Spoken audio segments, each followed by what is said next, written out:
if you're having a party house situation, there's just a whole, checklist of things you can do to not piss off your neighbors, which is always a good idea. So recently I received a phone call from a neighbor about a party house. We got this Airbnb, and based on the conversation, it's about 100 feet away from a wedding venue, all right? And so what was happening is that during wedding season, people would stream over from this wedding venue late at night into this house and just party through the night. And this would happen pretty much every single weekend during wedding season, like 3 out of 4 weekends a month, all right? That's what this neighbor's telling me. And I had no idea that this was a party house beforehand. I was kind of surprised by the call. It's like, whoa, this is just like in a nice little, mostly residential, quiet neighborhood. But apparently it is a quick walk away from, like I said, a wedding venue. And then the worst part wasn't so much the partying, but the driveway. So that was the issue. That's obviously no bueno. He's telling me about how he'd come home late at night from work, or his partner would be traveling in late at night on a red-eye flight and be coming home. It's like 2 a.m.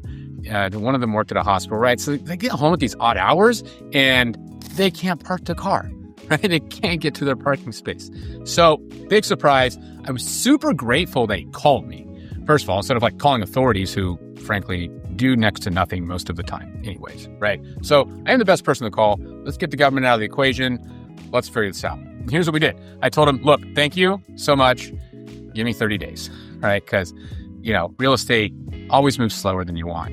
And instituting some changes, some structural changes to the way we manage and to some stuff inside the house.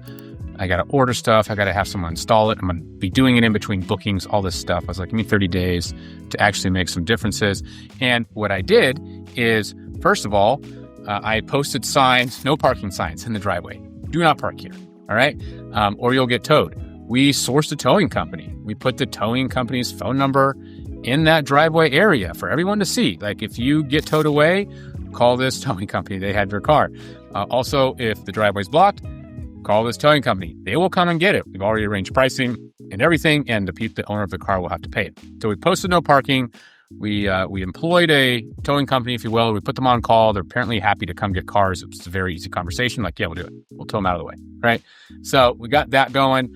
We installed cameras pointing on the driveway so we can see it happen if we need to, at least have evidence that it happened. Sometimes it's just good to have it. If you tow away someone's car, you're like, look, you were parked right here, right next to the no parking sign. We have it on video, right? We installed noise monitors. We don't put noise monitors in every house. Some houses are just the way that they're at. It's not really an issue. We didn't think that was going to be an issue with this property. As it turns out, it was. So we went ahead and installed noise monitors, and we already have some stuff in our lease that talks about fines and all that. But between employing the towing company, installing the cameras, installing the noise monitors, and then one more thing I did, I actually went to the property and I shot a video, posted it on YouTube, unlisted.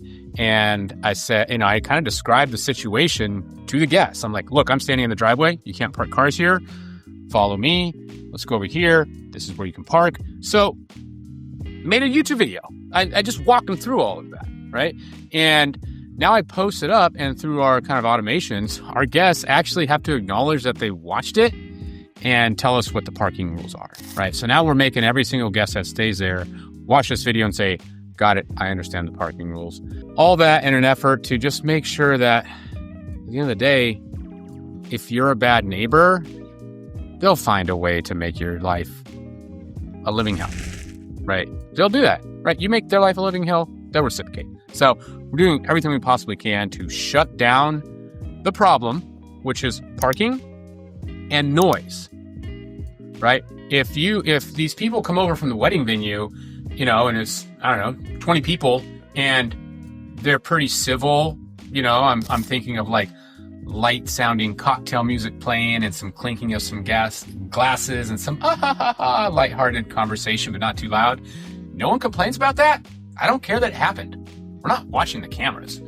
We are getting notifications from the noise monitor. And if one doesn't come in, we don't care what you did there. If a neighbor doesn't complain, we don't care what you did there.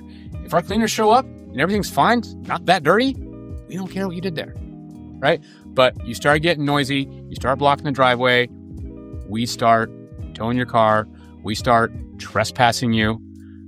That's exactly what we tell guests to do. When they violate our noise monitor policy, we call them and say, you got to stop it. And then if they don't stop, we call them back and say, hey, you're going to get trespassed in 10 minutes. Yeah, we'll say that. And then guess what? It usually shuts them up. But we have trespassed people before. We will do it. All right. So that's what we're doing here. It's a little bit more extreme than what we've normally done.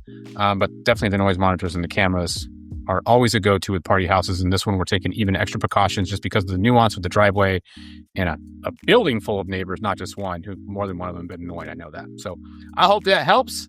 If you're having a party house situation, there's just a whole, checklist of things you can do to not piss off your neighbors, which is always a good idea. If you found this useful in any way, please like and subscribe. Share it with someone who needs to see it. Maybe you got an Airbnb next door. Send this to the owner. I'll come in there and take care of the problem for them. They could probably use a guy like me, but please do like, subscribe, share to anyone else that you think could help it. We always appreciate it. Leave comments. We will answer them. We love engaging. And thanks for watching. Thanks for making it this far into the video.